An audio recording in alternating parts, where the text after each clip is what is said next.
نحن نقول العلم ما يراه حزب الشيطان لا ما يسمعه. يا صلاح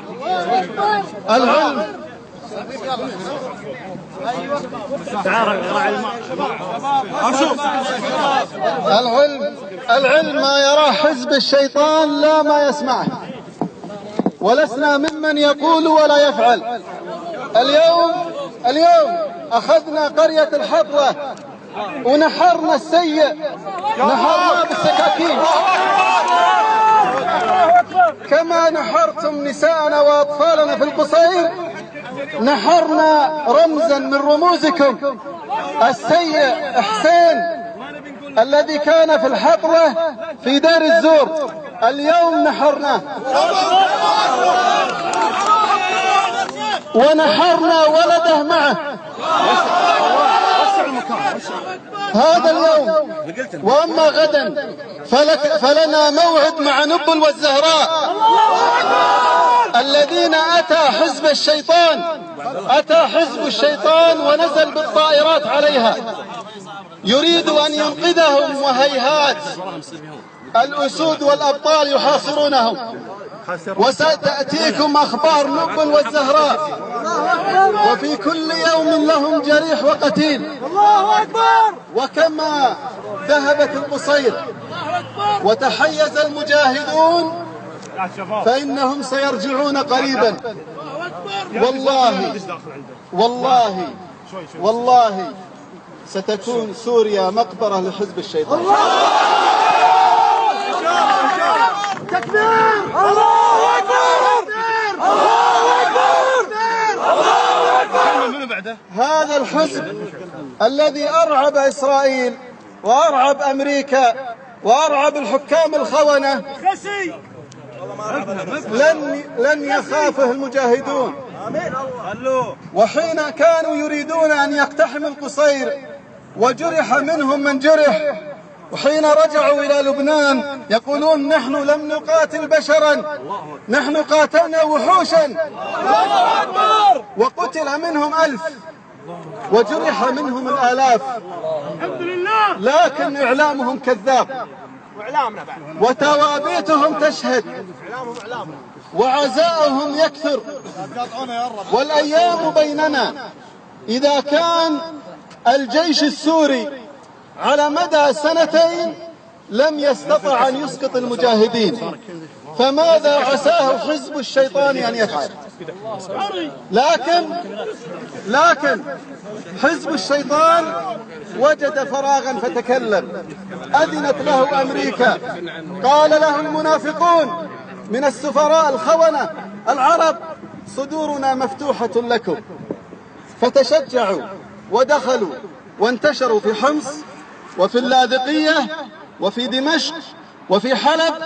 وأبشركم بأنهم بإذن الله لن يرجعوا إلا قطعا صغيرة. الله أكبر! الله أكبر كبير! الله أكبر! ومن لم يعرفنا على مدار التاريخ فليقرأ. منا الذين كانوا يغتالون الملوك على الفرش، الله أكبر، ومنا الذين كانوا يقتحمون الآلاف وحدهم، ومنا الذين كانوا يسيرون على البحار. كنا جبالا فوق الجبال وربما سرنا على موج البحار بحارا. لم نخش طاغوتا يخوفنا ولو نصب المنايا حولنا أسوارا. كنا نرى الجبال من ذهب فنحطمها ونحطم فوقها الدينارا. من ذا الذي فتح الجيوش؟ من ذا الذي فتح الأمصار إلا هذه الأمة العظيمة؟ وهم الآن قد جمعهم الله في الشام. الملائكة باسطة أجنحتها في الشام. كان الناس يتساءلون في السابق لماذا تأخر الانتصار؟ الانتصار لم يتأخر، لقد انتصروا من اليوم الأول، لكن الله له حكمة، بل له حكم. وسيدخل هذا الحزب وسيدخل النصارى وسيدخل الصهاينة، وستتغير موازين الشرق الأوسط، وستتغير موازين الحكومات الخائنة، وستتغير المنظومة الدولية. لقد صدق وهو كذوب. رئيس هيئة الأركان الأمريكية حين قال: لم يمر علي صراع معقد مثل الصراع الأمريكي. نعم، هو صراع معقد لكنه محلول عند المجاهدين. هذا الصراع الذي يجري في سوريا هو انتصار من اليوم الأول، هو انتصار. وأبشركم 3/4 حلب بيد المجاهدين. الله أكبر. 3/4 دمشق في يد المجاهدين. الله أكبر. مدينة حمص وشمالها بيد المجاهدين. الركة ودار الزور وإدلب وحماه ونصف اللاذقية مقر الطاغية في يد المجاهدين. فماذا عساه أن يفعل؟ يخوض حرب أمام 100,000 أسد من أسود الله. أسلحتهم قليلة، نعم. الخونة من حكام العرب حرموهم وحاصروهم من فوق أيديهم ومن تحتهم، لكن الله سبحانه وتعالى جعل رزقهم تحت ظل كلاشنكوفاتهم. والنبي صلى الله عليه وسلم يقول: جعل رزقي تحت ظل رمحي. وهؤلاء المجاهدون ما زال الله يرزقهم من اليوم الأول في الجهاد إلى أن يسقط آخرهم الدجال. وهؤلاء من الحكومات إنما هي تتساقط لأنها ترى هذا الحزب وتتفرج عليه وتدعمه. من هو شريك المؤسسات اللبنانية لحزب الشيطان؟ من هو شريك المؤسسات الأسدية التابعة لبشار الأسد؟ إلا الأسر الحاكمة، إلا إيران، إلا التجار الفجرة. من هو شركائهم؟ من هو شركائهم؟ هؤلاء لا يريدون أن يخرج حسن نصر الله، لا يريدون أن يخرج القبيح نصر الشيطان من سوريا، وسيخرج بإذن الله ليس بالتوابيت، بالقطع الصغيرة. وأبشركم بإذن الله أن المعادلة تتغير منذ 3 أشهر، ولذلك تعقدوا وتحيروا ولم يجدوا وسيلة لكسر شوكة المجاهدين إلا أن يرسلوا الذي كسر شوكة الصهاينة، فأرسلوا حزب الشيطان. وما علموا بأن الله سبحانه وتعالى سيفتح على بلدين، سيفتح على سوريا وسيفتح على لبنان. والمجاهدون في لبنان يستعدون، وقد أعدوا العدة. واستعد يا حزب الشيطان لمعركة أنت بدأتها، أولها من عندنا وآخرها عندكم. الله أكبر.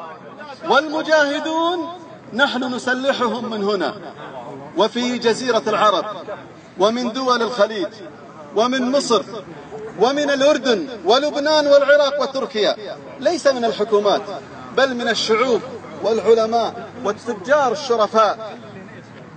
وهذا الذي يصلهم بمال نقي طيب، لا يصلهم من أموال المرابين ولا يصلهم من أموال الخونة.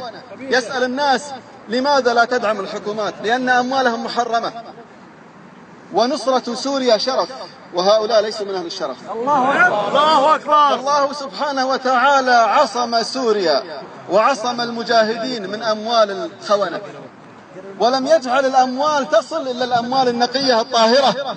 ولذلك حقق الله لهم من الانتصارات ما لم يحققها لأي دولة أخرى.